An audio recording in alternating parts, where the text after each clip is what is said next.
Or kaya naman, ilan ang sina-follow nyo? Kung na-check nyo na, sino-sino po kaya yung mga pina-follow nyo? Diba? Minsan po tignan natin, ako na ba na-follow ko po? Diba? So, paminsan-minsan, try po natin tingnan. Kasi, ito po yung topic natin ngayon. Sa panahon ngayon, uso po yung click and follow. Tama po? Ayan. Ang verse po natin for tonight, bigay ko muna po yung verse natin, is nasa John 15:8. Ang sabi po dito, "This is to my Father's glory, that you bear much fruit, showing yourselves to be my disciples." Amen. Praise the Lord sa ating napaka-fruitful, na salita ng Diyos. Alam niyo po, nandito tayo sa world na one click, one follow. Alam mo yan, isang click mo lang, pwede ka na mag-follow. And napaka-trending ng bawat, mga nangyayari ngayon, no? Kasi everyone wants na, magkaroon ng follower. Tama po ba? And ngayon sa Facebook, ganyan na din. Magugulat ka, bakit ko ito naging follower? Bakit, ano na ba ako? Meron na ba ako, nagtatayo na ba ako ng fan club dito or something? Pero ganun na naging parang patakaran ng Facebook na magugulat ka. O kahit wala ka namang pinafollow, pero hindi mo na makita yung friend. It's either follow mo sila or unfollow mo sila. Diba? Ganun din sa Instagram. At sa Twitter, ganun din. At paramihan. Diba? Yung mga celebrity ngayon, paramihan sila kung sino pinakamaraming follower or something. Alam niyo po, kung meron man tayong dapat i-follow sa buhay natin, siguro alam ko na po alam niyo ang sagot. Walang iba kung ang nag-iisang trending ng buhay natin, nag-iisang trending sa buong mundo. Sabi nga sa Hebrew 13 verse 8, Jesus is the same yesterday, today, and forever. At kung meron mang trending na hindi nagbabago, lalo on ngayon at magpakailanman, yun na yung Diyos natin. Nakakita na po ba kayo ng mga fanatic na mga follower? Diba napapansin niyo po sila pare-parehong suot, kung yung pina-follow nila na idol nila, ini-idol nila is kulot ang buhok. Aba, mga kulot din yung mga yan. At kung ano yung, basta kung ano yung sinusuot, kung ano yung gusto ng idol nila, yun din ang ginagawa nila. Nakita niyo po? At kung nasaan yan pupunta, nandun din sila, nakafollow din sila, magugulat ka pa nga. Alam nila kung saan kakain. Lahat talaga parang mga stalker ang dating. Diba? Ganun sila ka-fanatic at ka-follower kapag idol na idol nila ng mga gustong silang tao. So one time, nakapanood po ako sa TV. Gusto nila yung parang, dito sa Japan po, marami kasi mga idol-idol, di ba? Mga parang AKB48, alam niyo ba yan? Mga ganyan. So, meron silang parang isang kanta na talagang trending na trending. Tapos pare-pareho sila ng kilos. As in, sabay-sabay sila. Pati yung mga boss nila sabay-sabay. Para sila, pasensya na po kung sabi ko, parang tanga. Diba, ganun sila. Ganun sila kang fanatic na talagang sabay-sabay kilos, sabay-sabay yung mga voice nila. Diba? At yan po yung nangyayari. Though, kung titignan mo, yung mga puso ng mga taong ito, sa sobrang fanatic at sa sobrang kapapalaw nila dun sa mga yun, nagiging ganun sila. Yung heart nila, alam mo yun, parang hindi lang obedient eh. Meron silang teachable heart na kung ano yung ginagawa ng mga idol nila, ang bilis nilang makuha. Ang bilis nilang matuto. Kaya kahit yung mga kantang karirinig na nila kinanta ng idol nila, sa ulanong nila. Diba? Eh tayo kayang mga Kristiyano, kamusta kaya tayo? Diba? Kamusta po tayo? Sino po ba ang pina-follow natin? Alam natin lahat? Sabi po ng Panginoong Jesus sa Matthew 4:19, "Follow me and in a way I will make you fishers of men." And syempre po, alam naman po natin yan yung sinabi ng Panginoon nung tinawag niya po yung mga fishermen, katulad ni Peter at yung iba pa na apostles ng ating Panginoon sa Kristo.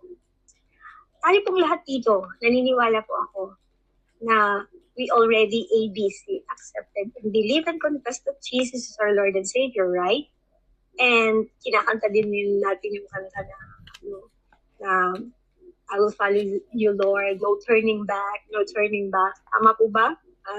Alam natin, di ba yun? Yung kantang yun. Naniniwala po ako na kaya rin tayo nandito ngayon, kikinig ng salita ng Diyos. Es kasi gusto natin, di ba? Gusto natin kung meron man tayong talagang dapat i-follow, hindi na yung mga dating pina-follow natin o ina-idolize natin. Kung hindi, walang iba, kundi ang Panginoon Kristo. At ito na nga ang pangako ng Panginoon. Ikaw po ba, tatanungin kita, kamusta ang puso mo ngayon? How is your heart to God? Kamusta po yung lagay ng ating mga puso? Excited ba tayo na marinig palagi yung nais ng Diyos para sa buhay mo? O excited ba tayo palagi sa mga inuutos ng Diyos sa atin? Kasi alam niyo, yung mga follower, yung mga fanatic na sinabi ko sa inyo kanina, lahat yan, para yung mga, sabi nga nila, ang pangit pakinggan ng term, no? Para daw mga aso, sunod sila ng sunod. Nasaan yung idol nila, nandun sila. At kapag sinabi ng idol nila, ginagawa nila. Kunyari, from here, pupunta pa sila ng Okinawa, basta na doon mag-show yung idol nila. Sunod yan sila. Lahat yan, susunod sila. Diba? Kahit pa it takes their money, kahit kumakahit pa magkano yan, pag kinainan niya ng nila, ng idol nila, pupuntahan nila yan, susunod sila dyan. Diba? Kung yung mga fanatic na mga taong ito, they use their money, their time, they use their effort just to follow their idol. And how about us? Diba po? Matigas ba ang puso natin pagdating sa pagsunod sa Panginoon? O meron bang nagdi-distract sa puso natin na nahihila tayo ng mundo kaya wala tayong ganang sumunod sa Diyos? Ngayon pong gabing ito, pag-uusapan po natin kung paano ka magkakaroon ng malaking impact sa ibang tao as you are now declaring that you are a follower of God. Are we declaring ourselves? Dinideclare na ba natin that we are really a follower of God? Kasi if we are declaring that we are a follower of God, kanina ang ganda ng kanta natin eh. Sabi doon, pusong dalisay. Diba? Kasi dapat isa yan sa mga pinag-pray natin eh. Lord, bigyan mo kami ng pusong dalisay. And not just only that, how we ever pray to God na bigyan tayo ng teachable heart. Yung masunodin na puso, yung madaling matuto, yung nakikinig. Diba? So ngayon pong gabing ito, kung gusto mo na magka-impact yung buhay mo, kung paano itong mga fanatic na nakikita natin, grabe yan sila kung magkaroon sila ng impact sa ibang tao. Grabe yan sila makahatak ng ibang tao. Uy, sama tayo, pupunta doon yung idol ko doon. Punta tayo doon, grabe. Ako nalilibre, pakita ng ticket, sama ka na. But how about Christian?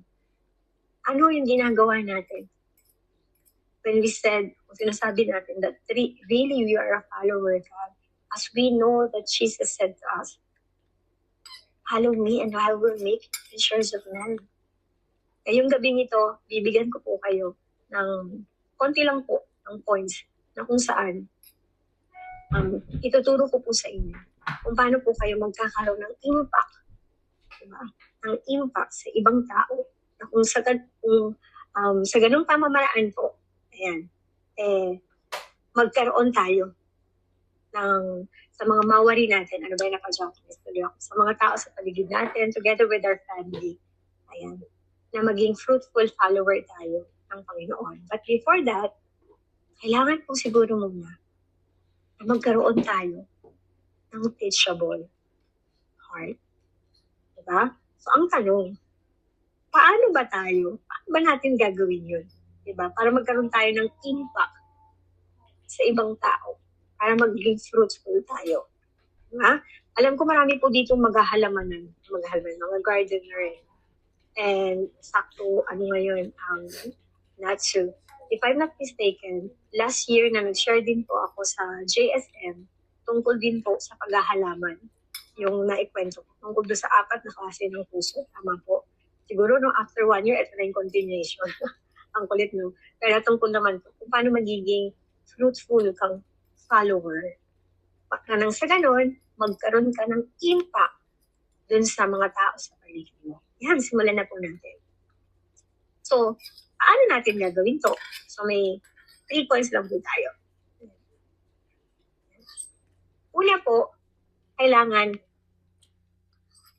linangin po natin yung hunger natin, yung kagutuman natin sa salita ng Diyos. We must develop a hunger for God's Word. Kayo po, kamusta po kayo?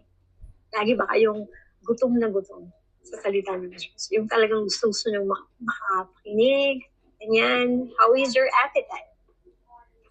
Ang sabi po sa Psalm 119:103, ayan po, ay tamis ng iyong salita, mas matamis pa ito sa pulot, sa pulot, ayan, sa honey. Sabi po dito, ang salita daw ng Diyos ay matamis. Masarap pa daw ito kaysa sa honey. Yung taong nagsasalita nito, if I'm not mistaken, si David po yata ito, ay mahal na mahal niya po yung salita ng Diyos.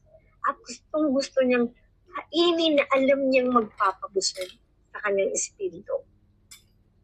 Tayo po, how is our appetite pagdating sa pagbabasa at pakikinig ng Biblia? Kasi po, sad to say, marami po kasi mga tao na mas excited sa kakainin nila everyday. Sa katawan nila, yung kakainin nila everyday kaysa sa salita ng Diyos. Tama po ba? Nakakalungkot lang din po. Kasi, hindi po natin nabibigyan ng tamang appetite yung pang-spiritual natin. Alam niyo po ba na kapag hindi ka kumain ng siguro 1 hour, okay pa. 1 day, medyo, kaya-kaya pa. Pero pag 2 araw na, diba grabe gutom na gutom ka na? At kapag umabot pa yan ng mas maraming araw, for sure kahit lugaw, tingin mo, langit. Talagang, kahit ano, kakainin ko na. Pag gutom na gutom ka. Tama ba? Pero kapag busog ka sa junk food, anong nangyayari? Kapag busog ka sa ibang bagay, hindi ka po nakakaramdam ng gutom. And the same thing with the salita ng Diyos. Minsan, kaya hindi po tayo nagugutom sa salita ng Diyos ay dahil kasi busog po tayo. Busog tayo hindi sa salita ng Diyos, kung hindi busog tayo sa ibang bagay. Kaya po, anong nararamdaman? Wala tayong nararamdamang appetite. Wala tayong nararamdamang excitement. Hindi tayo excited pag magdating na sa mga ganito pa. Tatanungin po natin mga sarili natin are we really excited kapag JSM night na? Kapag mga Dulos for Christ na? Kapag Monday Light Group na? Kapag Women's na? Are we really excited na may maririnig tayo, may makakain tayo? O parang wala lang. Okay naman kahit naman ako batin dun. Okay na yun. Have we ever asked ourselves? Have we ever talked to ourselves like that? Kayo, saan nyo tinitrain yung appetite nyo? Sa mga junk food ba? O sa salita ng Diyos? Pero po ako isang kwento sa inyo. Kasi ito pong hearing natin. We know that faith comes from hearing and hearing from the Word of God. Alam niyo po, napakaganda na ang tenga po natin. Ititrain natin. Initrain natin yan based sa kung ano yung gusto nating marinig. So, may kwento po. May 2 magkaibigan. So, isang probinsyano tsaka taga Maynila. So, etong probinsyano bumisita sa Maynila. So, 2 sila. Walk sila ngayon sa Manila. Traffic, maingay, bus, PPP, nasa mataong lugar. Ayun sabi nung ano bang tawag dito, probinsyano, "Ari, wait lang." Sabi niya, "Uy, bakit?" Sabi niya, "May naririnig akong kuliglig." Sabi nung taga Maynila, "Ha?" Sabi niya, "Napaka-imposible ng sinasabi mo. Ingay-ingay dito. Ang daming jeep, ang daming bus, ang daming mga nagtitinda, ang ingay-ingay. Uy, baka ano mo lang yun, guni-guni mo lang yun. Sabi niya, hindi talaga, pare, sabi niya, may naririnig talaga ako. Imposible talaga yan. Sabi niya, hindi talaga pare, naririnig ko talaga yung kuliglig. Tapos, itong, ano, um, province, no, nakatira sa province na lalaki, medyo lumayo siya ng konti. Tingin-tingin siya, sabi niya, naririnig ko talaga eh. Paglapit niya, may nakita siyang plant box. Di, lumapit siya doon ng konti. Tapos hinalukay niya ng konti yung lupa. Nakita niya nga yung kuliglig. Na yun yung, kuliglig, di ba siya matagal, ba? Hihinto, tapos mawawala, di ba gano'n? Ay, ano pa rin, hihinto, tapos magtutunog na naman, hihinto, tutunog na naman. So, nakita niya ngayon. Tapos sabi nung kaibigan niya, ay, grabe naman yung pagdinig mo. Ang ingay-ingay na, narinig mo pa yun?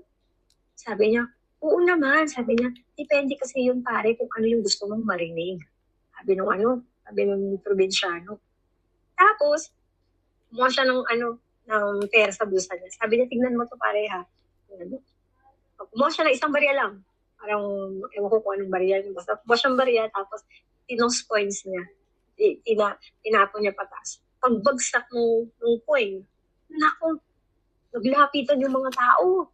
Kahit ang ingay-ingay doon, rinig na yung barya. Hindi naman pinag-agawan, pero alam mo yung tumingin yung mga tao, tapos ayun na, may lumapit, tapos pinuha yung barya, ganyan. Sabi niya, bakit mo yun ginawa? Sabi niya, alam mo pare, sabi niya, depende kasi kung ano yung gusto mong pakinggan, ayun din yung maririnig mo. Sabi niya, kaya ang tanong, ano yung gusto mong pakinggan? Kung ano yung gusto mong pakinggan, ayun din ang magiging magaling ka. At doon ka din magkakaroon ng kagutuman. Galing po, no? Okay, let's go tayo. Gusto mo bang marinig na nagsasalita ng diretso ang Diyos sa'yo sa pamamagitan ng kanyang salita? Siguro kung oo ang sagot mo, mas maganda siguro na palakasin po natin yung appetite natin sa salita ng Diyos. O ngayon, paano natin gagawin yun? Pinakamaganda, tanggalin natin lahat ng distraction. Tanggalin natin yung mga junk food sa paligid natin at yung mga nagiging hindrance sa pakikinig natin sa salita ng Diyos. Nang sa ganun, marinig natin siya. Sabi ko nga dyan if you want to hear the word of God, you want to hear the Lord speaking to you, or you want to hear the word that comes from the Lord, you must shut down the world. Ibig sabihin, shut down mo lahat ng ingay dito, lahat ng distraction dito na pwedeng mag-distract sa'yo para marinig mo yung salita ng Diyos. Tanggalin mo yung mga walang kabulang bagay na umuubos ng oras mo at nagpupuno ng gutom mo. Ba? Kailan po ba natin nagawang patayin muna yung TV kasi magbabasa ako ng Bible? Tama? Kailan po ba natin ginawa na, hindi ko nga naman mambasba yung packet mo ko, itong diaryong to. Magbabasa at mag-meditate na lang ako para sa Panginoon. Ilang oras po pa tayo inaabot sa pag-scroll natin. Kaya nga, yesterday night, ang sabi ko po, di ba, yes, hindi naman po kasalanan gumamit tayo ng telepono bilang alternate natin sa pagbabasa ng Biblia. But kaya nga po tinawag na Holy Bible, not Holy Phone. Di ba? Kasi it's a book. So, mas maganda for us na hindi tayo ma-distract sa pagbabasa natin ng Biblia. Huwag po natin gamitin yung telepono natin. Instead, gumamit tayo talaga ng Holy Bible book. Right? Para sa pagbabasa natin ng salita ng Diyos. At ilang segundo ba tayo, diba? Shinut down muna lahat ng bagay. Just to pray para lang manalangin. Ha? Tandaan po natin, hindi ka magkakaroon ng appetite sa Diyos at sa kanyang salita kung mas nag-e-enjoy tayo sa ibang bagay dito sa mundo. Hindi tayo magkakaroon ng hunger sa salita ng Diyos kung hindi tayo mag-commit na kumain ito, ano man ang mangyari. Diba? Kasi po naniniwala ako na hindi rin naman papayag ang Diyos na number 2 lang sa mga puso natin o sa kahit na anong bagay. Ang gusto ng Diyos palagi, siya yung sentro at number 1 ng puso natin. Hindi rin po tatanggapin ng Diyos yung klase ng worship o pagsamba natin kung hindi rin naman din siya yung number one sa puso natin. Diba po, anong sabi ng Panginoon? The greatest commandment, love your God, diba? With all your heart, with all your soul, with all your strength, with all your mind. Tama po? Tandaan natin na anumang bagay na pinapahalagahan natin kaysa sa Diyos, pwede po yung maging Diyos-Diyosa natin, right? At ang Diyos, ang totoong Diyos, kung mas pinapahalagahan natin yung mga bagay dito sa mundo kaysa sa ating tunay na Diyos, parang ginagawa po natin secondary lang ang Panginoon. Kaya po, kung gusto mo nang magkaroon ka ng fruitful and teachable heart, you must develop a hunger for God's word first. Kailangan ayusin po natin yung appetite natin sa salita ng Diyos at huwag tayong kumain ng mga junk food or any distraction. Alisin po natin that would distract us na tayo po ay makakain ng salita ng Diyos. Next, sabi po sa Mateo 5:6, mapalad ang mga nagugutom at nauuhaw sa katwiran sapagkat sila'y bubusugin. Napakaganda na sinabi ng Panginoon dito. Mapalad daw or bless yung mga tao na uuhaw sa katwiran. Yan. We know that the righteousness of God malalaman at mababasa lamang natin. Saan? Sa salita ng Diyos. Mapalad ang mga taong gustong gawin ang kalooban ng Diyos na nakasulat sa salita ng Diyos. Bilisan na po natin. Pangalawa, bunutin mo. Ayan. Bunutin mo lahat ng mga bagay na magiging hadlang sa paglago ng salita ng Diyos sa puso mo. Diba gano'n naman po? Kung gusto natin yung tinanim nating halaman, summer nga po ngayon, di ba? Marami tayong halaman tinatanim. And pag gusto mong maging fruitful yan, kailangan yung paligid niyan, alisin mo yung mga damo na pwedeng maging cost, di ba? Na makuha niya yung energy na dapat ipara sana dun sa halaman mo. So, something like that sa buhay natin. Alam niyo, bunutin po natin lahat ng mga bagay na nagiging hadlang sa paglago po natin sa salita ng Diyos. Ang sabi po sa Matthew 13 verse 22, kung naalala niyo yung apat na heart na sinare ko noon, ito po yung isa sa mga klase ng puso. At ang naghasik sa dawagan, as for what sow among the thorns, this is the one who hears the word, but the cares of the world, the deceitfulness of the riches, choke the word, and it proves unfruitful. Sa Tagalog po, yung naghasik naman po daw doon sa malalim yung Tagalog po sa dawagan, ay ang dumirinig ng salita ng Diyos, ngunit ang pagsusumakit na ukol sa sanglibutan at ang daya ng mga kayamanan ang siyang umiinis sa salita. Ang lalim ng Tagalog po, wait lang po hanap tayo magandang Tagalog para mas maintindihan natin. Kasi kahit po ako nabubulol sa Tagalog. Matthew 13. Mas masarap po yung medyo magaang na Tagalog. Para po Tagalog po, kailangan ano ba yung tawag doon unang panahon na no limit ang ere? 13:22. Sabi po dito, 13:22. Ayan. Ang lupang may matitinik na damo, kung saan nahulog ang iba pang dinhi, ay ang mga taong nakinig ng salita ng Diyos, ngunit dahil sa mga alalahanin dito sa mundo at sa paghahangad na yumaman, nakalimutan nila ang salita ng Diyos, kaya hindi namunga ang salita sa buhay nila. Yan po ang sabi. Sabi po sa verse na yon, yung damo ang nagiging hadlang para mamunga ang ating puso. At yun nga po, isa pa sa mga hadlang, yung mga damong yan, nagre-represent daw po sa pagkabalisa ng tao at ganoon din sa daya ng kayamanan. Ibig pong sabihin yan, yung diablo po, yung nagtatanim ng mga bagay na alalahanin natin, yung mga alalahanin natin sa buhay natin, di ba? And nang sa ganun, mawala yung attention natin sa Diyos. Alam niyo po, Na-realize ko lang, dalawang klase ang problema ng tao. Una po, yung problema na wala ka namang magagawa para baguhin pa. At yung pangalawa, yung problema na meron ka namang pwedeng gawin. Now, kung ang pag-uusapan natin ay yung problemang wala ka namang pwedeng gawin, ibig sabihin hindi mo control. Diba? So bakit mo pa problemahin? Bakit mo pa bibigyan ng worry and anxiety yung sarili mo kung yung problemang dumadating sa iyo, wala ka namang control. Diba? Pangalawa, kung ang problema mo naman, yung problem na meron ka, meron kang magagawa. Ang tanong, bakit ka rin naman mag-aalala? Di gawin na lang natin yung magagawa natin. At huwag tayo mag-alala.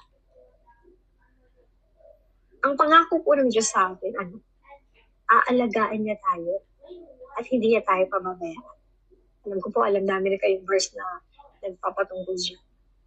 Ngayon, kung alam mo pala na ang pangako ng Diyos ay hindi ka niya pababayaan, hindi ka niya iiwan, so bakit pa nga tayo nag-aalala? Nag-gets nyo? So same lang. Yung problemang di mo control at yung problemang kaya mong kontrolin, pwede kang gawin, but it's the same.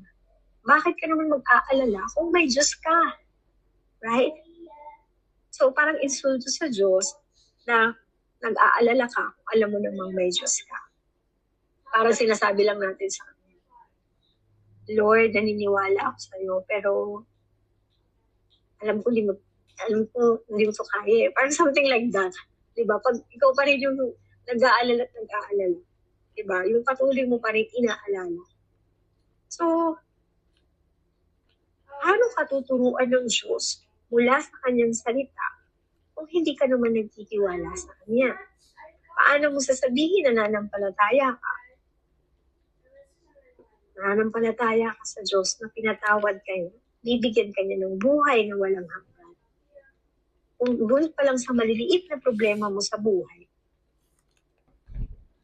hindi mo na kayang ipagkatiwala sa Panginoon. Yung pong mga problema na ito na itinanim ng kalaban sa puso natin, yung mga thorns na yan, isa-isahin po natin na una kong pong tinatapik sa inyo na kung bakit hindi naging fruitful yung puso ng taong ito is dahil po sa alalahanin sa buhay. Imbis na dapat nagpo-focus siya na magtiwala sa Panginoon, anong ginawa niya? Nag-alala lang siya ng alala. Puro alalahanin lang ng alalahanin ang inalala niya. Kaya nakakalimutan niya na meron siyang tunay na Diyos. Ang sabi ko po kanina, para maging fruitful ka, tanggalin mo yung mga bagay na nagiging balakid. At isa doon ay yung pag-aalala sa mga bagay na hindi mo naman control. At kung control mo naman, bakit hindi mo na lang ibigay sa Diyos? Kaya po yung mga pag-alala natin sa buhay, bunutin na po natin isa-isa. Bunutin natin. Alisin natin. At kung ano man yung bagay na pinag-aalala mo, ibigay mo na lang sa Diyos. Na siyang the best gardener, na siyang nakakaalam sa paglago natin. At ang pangalawa po, bigay ko muna po yung verse na makatutulong sa atin. Yan po ay nasa Philippians 4:6-7. Do not be anxious about anything. Sa anumang bagay, huwag kang mabalisa. Sa halip, hingin ninyo sa Diyos ang lahat ng inyong kailangan sa pamamagitan ng panalangin at pasasalamat. And then, ang kapayapaan ng Diyos na hindi kayang unawain ng tao ang siyang mag-iingat sa puso nyo at sa pag-iisip dahil sa inyong pakikipag-isa sa Panginoong Jesus. So let's weed out yung mga worries and anxiety na siyang nagiging cause ng hindi natin pag-grow at hindi natin pagiging fruitful. Yan. Pag-pray natin sa Panginoon, ano man yung karamdaman na, ano yung pinagdaramdam natin. Alam niyo, ang sarap po, no, na kapag nakarinig ka na, pag may alalaan ka, katulad yesterday night, I ask a prayer sa mga kapatid. And once yung mga kapatid, we pray for you, I pray for you. Alam mo, ang sarap ng pakiramdam. Na alam mo yun, may someone nag-intercede sa'yo. And yun din po yung isang bagay na nakatutulong po para ma-weed out natin yung mga worries and anxiety sa buhay po natin. Bunutin po natin yung mga damo. Pangalawa, bunutin po natin yung mga damo naman natin sa pagmamahal natin sa mga yaman sa mundong ito. And that's the second. Hindi po sinasabi na masama ang yumaman. Pero sinasabi po kasi dito sa verse natin kanina, yan, yung daya po ng kayamanan. Kasi madaya po. At alam niyo yun, there's a lot of things happening around us na akala natin kapag yumaman ka, masaya ka na. Na kapag nakamit mo to, kontento na ako, okay na ako. Diba? Katulad po nung story dun sa nag-impok siya na nag-impok hanggang sa okay na, pwede na ako magpahinga, pwede ko nang gawin yung gusto kong gawin, yung mga plano ko. Then, dinalaw siya ng Diyos. At ano nangyari? Fool, ang sabi sa akin. Ngayon din, kukunin ko ang buhay mo. So, huwag po tayong magpadaya. Madaya po at sinungaling ang kayamanan. Bibigyan ka niya ng false sense of security. Sasabihin niya sa'yo na siya lang yung sandigan mo, siya lang yung maaasahan mo, at hindi mo kailangan ng Diyos. Nakita niyo mga mayayamang tao. That's happening to them. Yan ang nangyayari sa kanila. Diba? Kung kailan sila yung mayaman, nagkakaroon ng magandang buhay, doon naman sila nakakalimot sa Diyos. Tama po. Inaalis po nito yung focus natin sa Diyos. Itong mga kayamanan sa mundo nito. Diba? Naalala ko po yung sino po ba yun, yung may gawa ng Apple po ba yun? Diba? Yung parang sobrang yaman niya, everything nasa kanya na. Pero at the end of his life, diba? The money na naipon niya siguro because of having yung bilang pinakamataas na ng Apple, wala rin nagawa. Diba? Ay, alam niyo po, hindi naman po masamang yumaman or magkaroon ng bagay. Kasi ang si Solomon, si King Solomon, si David, mga mayayaman naman din po silang mga lingkod ng Diyos eh. Tama?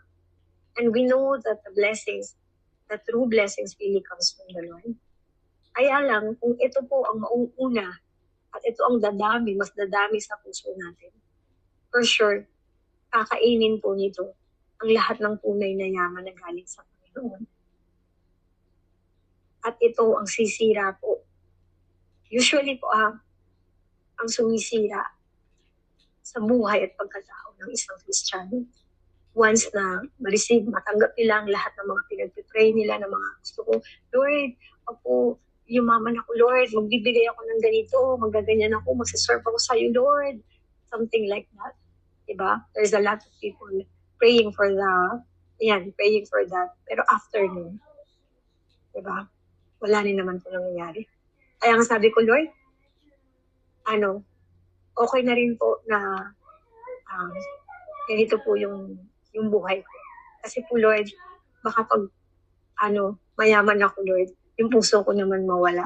Di ba? Kaya, kung ano yung kalooban ni Lord sa atin, kung ano yung status ng buhay natin, di ba? We praise God and we thank the Lord kasi inaalagaan pa rin po niya yung puso natin. At alam niya na, Ruby, pag lumagpas ka dyan, kasi baka ito na mangyari sa'yo. Kaya sabi ko nga kay Lord, ay, okay po Lord, kasi meron o wala, basta nasa puso ko kayo. That's matters most. So ito po, topic natin, weed out. Yung pangalawa natin, no? Yung daya ng kayamanan, ganun din po yung mga anxiety na nilalagay ng kalaban po sa puso natin. So, ingatan po natin yung mga mata natin kung ano yung tinitignan natin at pinapanood din po natin. Kasi usually, yung mga nakikita natin, ay gusto ko rin yan. Ay gusto ko matikman yan.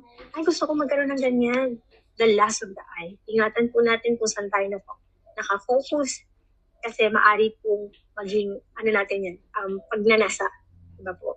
Kaya nga kung gusto mong magkaroon ng kagutuman sa salita ng Diyos, ito po, tignan natin. Ang tignan po natin araw-araw ay yung salita ng Diyos. Sumali po tayo sa mga Bible sharing, sa mga discipleship, sa mga kung mayroong one-on-one, kung may leader ka dyan nag-aalok sa'yo na mag-one-on-one kayo, go.